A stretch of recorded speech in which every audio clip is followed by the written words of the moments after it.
3 صفقات والصيف بدأ في نادي الزمالك. سريعا سريعا واحنا لسه خارجين من يناير وصفقات يناير، صفقات الصيف بدأت واتفاقات بدأت وناس رسميا في نادي الزمالك وناس وقعوا، وكل ما هو جديد وحصري هتسمعه فقط هنا عند بابا المجال، عند محمد عبد العال ماضو. برحب بحضراتكم، اهلا بيكم في بث مباشر هام جدا جدا. هتعرف فيه موقف بن شرقي وموقف رمضان صبحي اللي قلناه من الصبح، هاكد لك فيه شويه تفاصيل جديده واخبار عظيمه جدا جدا جدا لجماهير نادي الزمالك، وبالاسماء ننفرد بصفقات تم التوقيع معاها وصفقات تم الاتفاق معاها وكمان مع انديتها. لكن قبل ما نتكلم على طول، يا ريت حضرتك تعمل لايك حالا للفيديو. عايزين عدد المشاهدين بعدد اللايكات، يعني وصل. مش عايز اشوف واحد بيتفرج على الفيديو ومش عامل لايك من فضلك، ومش عايز اشوف واحد بيتفرج على الفيديو مش كاتب عاش الزمالك، ومش عايز اشوف واحد بيتفرج على الفيديو مش عامل متابعه ومش عامل سبسكرايب ومش مفعل اشعارات البث المباشر وعامل زر الجرس على اليوتيوب. فاهلا بيكم، كله موجود، الصوت تمام، كل حاجه حلوه، الصوره حلوه، مفيش اي مشاكل علشان الكلام والرغي كتير والناس اللي بتحاول تعطلنا. طيب اسمع بقى مني على طول كده. الزمالك يعني بص، احلام جمهور الزمالك اوامر. الولد اللي طلب الصبح ده والله العظيم مبروك، زي ما طلب مهاجم انا جايب لك يا عم المهاجم، وجايب لك المدافع، وجايب لك اخبار كثيره جدا جدا مهمه جدا جدا جدا. هبداها بالوحش علشان نرمي الوحش، او مش وحش معرفش، هو الزمالكاويه هيشوفوه حلو ولا وحش. اولا بالنسبه لرمضان صبحي، زي ما قلت لحضراتكم الصبح ان هو بيبتعد. رمضان صبحي خارج حسابات الزمالك بنسبه 99% او 95%، بعد الاتفاقات وبعد القعدات وبعد الكلام ده كله خارج حسابات الزمالك بنسبه كبيره جدا جدا جدا جدا. وايضا مدافع الجونه احمد حسام وقع عقوده مع الجونه وجدد، فبالتالي ايضا احمد حسام مدافع الجونه اللي كان على اعتاب نادي الزمالك خارج الموضوع ويبتعد. لكن اوعى تزعل، ومش عايزك تزعل خالص عشان جايب لك بقى ايه الاخبار الحلوه وتفاصيل ناريه. طيب نبدا على طول. يعني بص من الاخر كده، من الاخر الصفقات اللي جايه في الصيف هترضي حضرتك جدا جدا. في 3 صفقات، في 3 صفقات تم منهم خلاص، 3 تموا وهقول لك دلوقتي بالاسماء.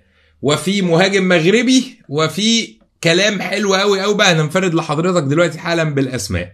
طيب على طول كده، نادي الزمالك تم اتفاقه مع نادي انبي على ثنائي انبي. اهم 2 بالنسبه لي في نادي انبي، 2 مؤثرين جدا جدا، والعلاقات المحترمه مع نادي انبي بين كابتن حسين لبيب وبين اداره وبين اداره انبي يعني مسهله امور كتير قوي. وهي دي الحاجات اللي احنا دايما بنتكلم فيها، ان لازم علاقاتك تبقى كويسه بالجميع علشان خاطر يبقى دايما صفقاتك بتتم والامور بتتم وكل حاجه بتمشي كويس. طب يا ريت يا جماعه، احنا كام واحد في اللايف كده؟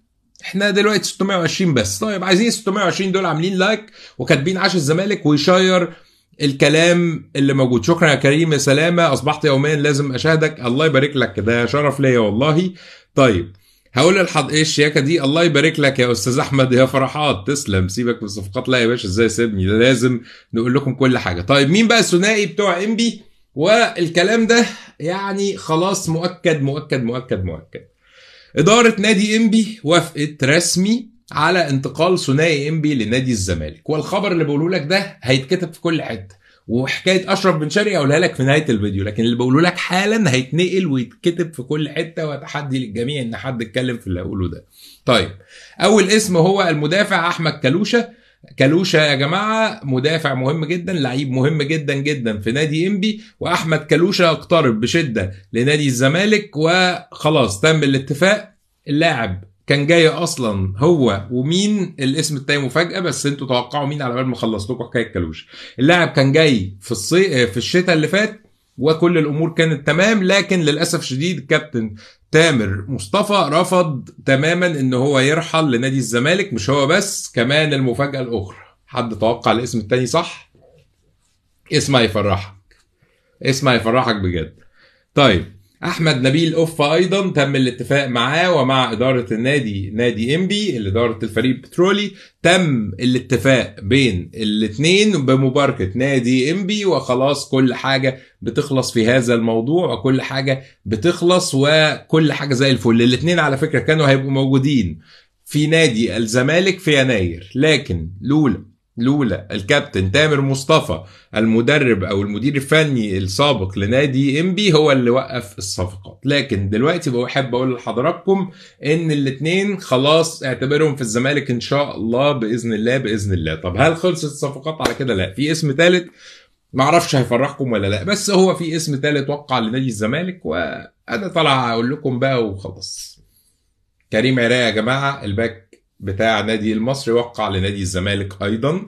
انا اللايف ده مهم قوي قوي، وافتكره وسجله عندك واعمل له سيف عندك علشان هتحتاجه في الصيف لما الناس تبدا تقول لك حصري وبتاع. انا سابق بشهور كتير قوي قوي، خطوه بخطوه هتسمعوا كل الاخبار هنا على طول. بس عايز كل اللي في الفيديو من فضل حضرتك حالا اعمل لايك. عايزين كل اللي في الفيديو حالا ال1000 اللي في الفيديو دلوقتي يبقوا عاملين 1000 لايك و1000 شير و1000 عاش الزمالك مكتوبه. طيب هقول لحضراتكم اخبار اشرف بن شرقي ايه، لكن نمشي ستيب باي ستيب. فكريم عراقي ايضا خلص ووقع والامور معاه الاتفاقات شبه دان وتمت. لكن هل بقى انت كزملكاوي شايف ان كريم عراقي هو المفيد للنادي؟ هل شايف ان كريم عراقي صفقه تعبر عن طموحاتك كزملكاوي؟ ده اللي هنشوفه من الملعب. مش عايزين نحكم على حد حلو وحش، احنا بنشوف اسماء بتبقى جايه منفوخه وما بتأديش، وبنشوف اسماء بتبقى جايه مفيش فيها امل تلاقيها احسن اسماء ومكسرين الدنيا. طيب عندي كمان اسماء وعندي كمان حاجات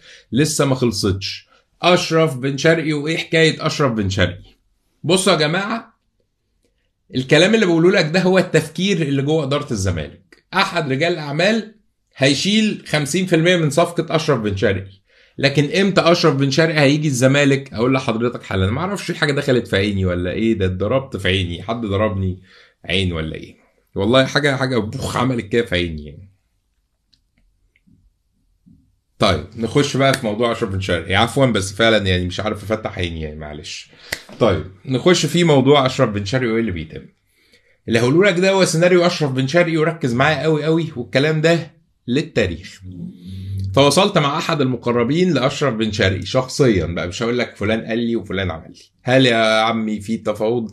هل قال لي اشرف بن شرقي يعني هينزل الراتب بتاعه عشان يجي الزمالك، ورغبته الاولى دلوقتي حالا هي نادي الزمالك، وشايف التطور اللي حاصل في نادي الزمالك وشاهد الموضوع وشايف علاقته بجمهور الزمالك وشايف كل الكلام بتاع جمهور الزمالك. لكن لازم المبلغ بتاعه مش قليل علشان خاطر يجي نادي الزمالك. فالمعلومات اللي عندي بقى من الناحيه الثانيه ان احد رجال اعمال الزمالك هيتكفل بنص، تقريبا نص مرتب اشرف بن شرقي. ليه؟ لان اشرف بن شرقي فري، هيجي لك ببلاش، مش هياخد نادي، مش هتشتريه من نادي، مش هيحصل بتاع. طيب امتى نادي الزمالك هيخلص اشرف بن شرقي؟ في حاله واحده فقط، 100%. مجرد ان الزمالك هيتأهل لدوري ابطال افريقيا هيخلص في اشرف بن شرقي واكثر من لاعب. والمعلومه اللي عندي اللي بعيدا عن دوري ابطال افريقيا ان في مهاجم مغربي خلص في نادي الزمالك، دي معلومه مؤكده. تمام، وافتكر الكلام ده، بس مش هقول لك اسماء دلوقتي. الحاجات اللي مش هتتضر من الاسماء هنقولها، الحاجات اللي هتتضر بذكرها مش هنقولها. الزمالك ماشي في كذا سياسة، وشايف أنا إدارة الزمالك بصراحة ملمين بالأمر وداخلين في كل الأمور بشكل كويس، وهنشوف الأيام الجاية هتعمل إيه. لكن يعني الناس والله بقت شاطرة. طبعا ما بقولش ليه أسماء الناس، على فكرة أنت مش جدع علشان ببعت لك على الواتساب سؤال وانت مش رد عليه. شكرا جزيلا استاذ احمد السعداني. والله لا ابدا، يعني انا والله بص انا هوري لك علشان بس ايه، لازم الناس كلها تبقى شايفة معايا الواتساب عامل ازاي.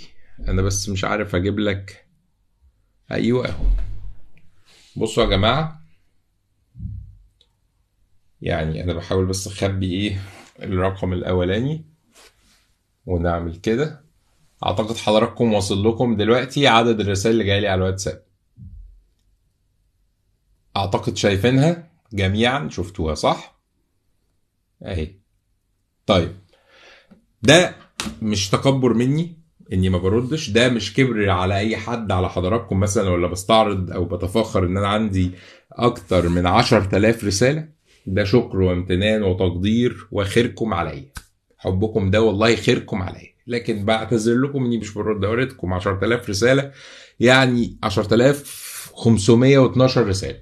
طب انا المفروض كبني ادم ارد على 10000 واحد ازاي؟ قولوا لي لو في طريقه، قولوا لي. في يعني انا بحب لما برد على حد ارد عليه شخصيا واقرا رسالته واقول كل حاجه. تمام.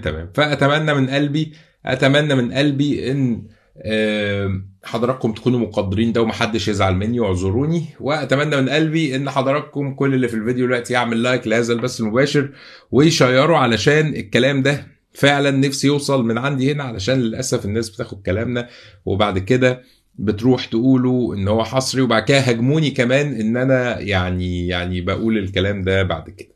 طيب، فانا قلت لحضراتكم دلوقتي الملخص، الاسماء اللي وقعت، كل حاجه عرفتوها هنا. اسئلتكم اكتبوها في التعليقات حالا هنرد عليها، واللايك الجميل بتاعكم والشير الحلو كده، وكتر خيركم على ذوقكم وعلى جدعنتكم. وطبعا في حاجات كتيره، احداث كتيره حلوه بتحصل. يعني النهارده شفت المشجع اللي هو من ذوي الهمم، وشفت ان هو بكره خلاص والنهارده طالع فين، وبكره في قناه الزمالك. والخبر الاسعد كمان ان المستشار تركي آل الشيخ دعاه للسعوديه علشان ماتش الكاس. فكل دي حاجات حلوه جدا جدا، وكل دي تفاصيل حلوه نتمنى انها تكتر، ونتمنى ان كل الحاجات اللي بتظهر لنا تبقى حاجات حلوه كده وراقيه وجميله. ويا رب دايما يقدر الجميع على فعل الخير ويسعد الكل ويحفظ الكل. وشكرا جدا جدا لمتابعتكم. كنت معاكم محمد عبد العال او مادو. السلام عليكم ورحمه الله وبركاته. اوعى تنسى تعمل لايك متابعه علشان اللي جاي ضرب نار. السلام عليكم.